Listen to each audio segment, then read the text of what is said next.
Les îles Shetland, un îlot de verdure écossais entre mer du Nord et océan Atlantique. Un somptueux archipel tourné vers le large et ses ressources.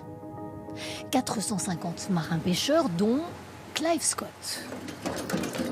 30 ans de métier.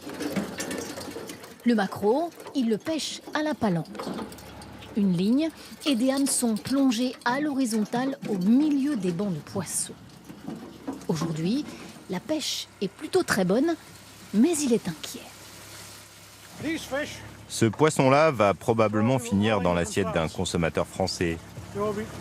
Et si on a un mauvais accord sur le Brexit, on aura des taxes douanières qui vont augmenter. Et nos recettes vont automatiquement baisser. Sentiment d'incertitude partagé par le représentant des pêcheurs des Shetland.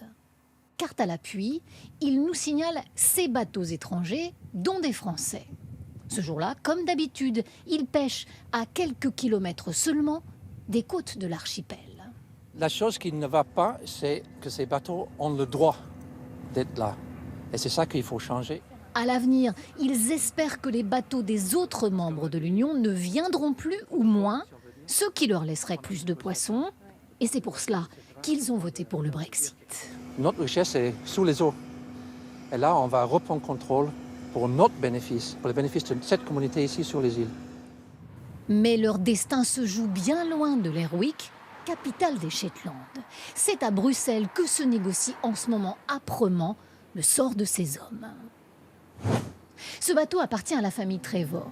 On y pêche de père en fils, depuis toujours.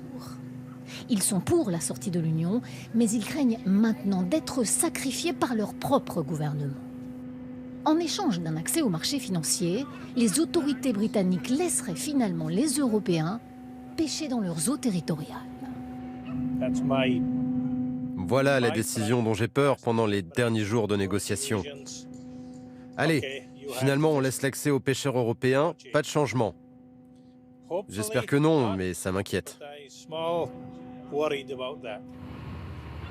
Le lendemain, 5 heures du matin sur le port de Lerwick. Les marailleurs évaluent la qualité des poissons.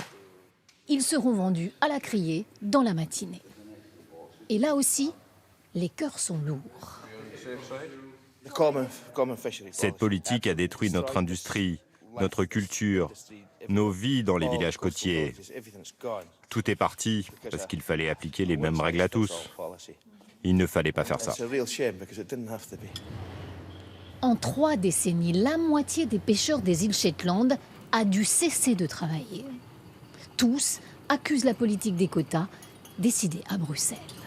La pêche ne représente que 0,1% de la richesse britannique. C'est donc très peu, mais c'est très symbolique. C'est l'illustration parfaite de la quête de souveraineté par rapport à l'Union européenne.